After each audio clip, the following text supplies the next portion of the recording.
Hello everyone, and welcome to another episode of Cartoon Talks, brought to you by Toons Mag. I'm your host, Arifur Raman, and today we're tackling a topic that's as relevant now as it has ever been cartoons vs. Censorship, our historical perspective. Cartoons, by their very nature, are meant to provoke thought, spark debate, and sometimes stir controversy.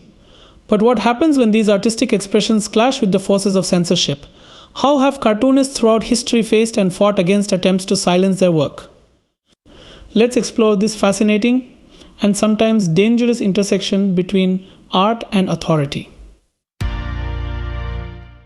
The history of cartoons is, in many ways, a history of resistance. From their earliest days, cartoons have served as a powerful medium for critiquing those in power.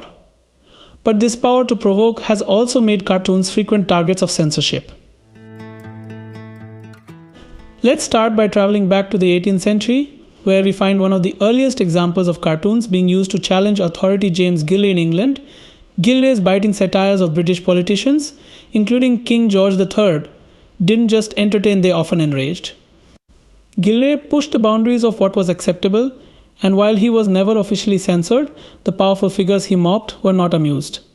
His work paved the way for the next generation of cartoonists who would continue to use their pens as weapons against tyranny. As we move into the 19th century, we encounter one of the most famous clashes between cartoons and censorship in the United States with the work of Thomas Nast. Nast's relentless campaign against the corrupt political machine of Tammany Hall in New York, led by Boss Tweed, is legendary. His cartoons were so effective that Tweed famously said, "Stop them damn pictures.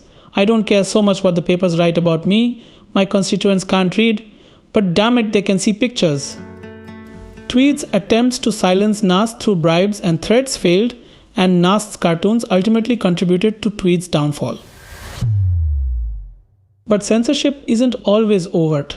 Sometimes it's subtle, manifesting as societal pressures, self-censorship, or even economic pressure from advertisers and publishers.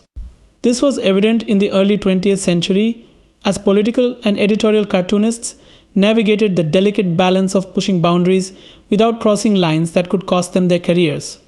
Despite these pressures, many cartoonists continued to push against the constraints, using humor and satire to address issues like war, civil rights, and social justice. One of the most stark examples of censorship occurred during World War II. In Nazi Germany, cartoonists who dared to criticize the regime were silenced, imprisoned, or worse. The Nazis understood the power of images and used cartoons as propaganda tools while ruthlessly suppressing any dissenting voices. On the other side of the war, Allied cartoonists like David Lowe in the UK faced pressure to support the war effort, but Lowe remained fiercely independent, often lampooning both sides of the political spectrum. His anti-Nazi cartoons were so effective that Hitler reportedly put him on a hit list. In more recent history, the struggle between cartoons and censorship has taken on new dimensions, particularly with the rise of digital media. The 21st century has seen a proliferation of cartoons online, where they can reach a global audience instantly. But this has also led to new challenges. Cartoons that go viral can quickly attract the attention of governments, religious groups, or other powerful entities that may not appreciate the satire. One of the most tragic and well-known examples of modern censorship is the 2015 attack on the French satirical magazine Charlie Hebdo. The magazine had a long history of publishing provocative cartoons, including depictions of religious figures that many found offensive. The attack, which left 12 people dead, was a stark reminder of the dangers cartoonists face when they challenge powerful ideologies. Yet, the global response was overwhelmingly supportive of the right to free expression, with the phrase "Jesus Charlie" becoming a symbol of solidarity with the victims and a defense of freedom of speech. But censorship isn't always violent. In many countries, cartoonists face legal restrictions, fines, or imprisonment for their work. In places where freedom of the press is limited, cartoons become one of the last bastions of free expression, a way to subtly, or sometimes not so subtly, criticize the government or social norms. Cartoonists in countries like Iran, China, and Russia often walk a fine line, using metaphors, allegory, and humor to convey messages that might otherwise be banned. So, what does this all mean for the future of cartoons and censorship?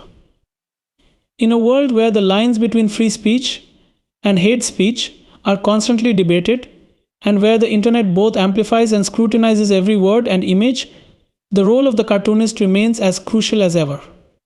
Cartoonists are the canaries in the coal mine of free expression. When they are silenced, it's often a sign that broader freedoms are under threat. Yet, despite the risks, cartoonists continue to draw, they continue to challenge, to provoke, and to resist. And as long as there are voices that need to be heard and powers that need to be checked, there will be cartoonists willing to put their pens to paper or their styluses to tablets and say what needs to be said.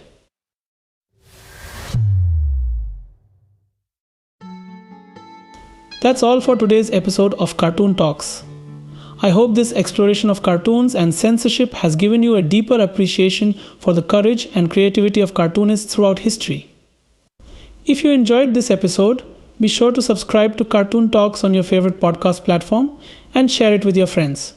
And as always, don't forget to check out Toons Mag for more insightful content. Until next time, keep laughing, keep thinking, and keep drawing. This is Arifur Rahman signing off. Thank you for tuning into Cartoon Talks, brought to you by Toons Mag.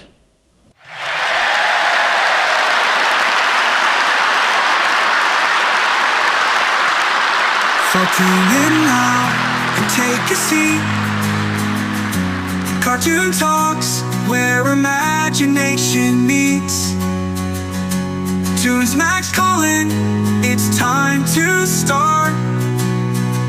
With Cartoon Talks, joy fills your heart.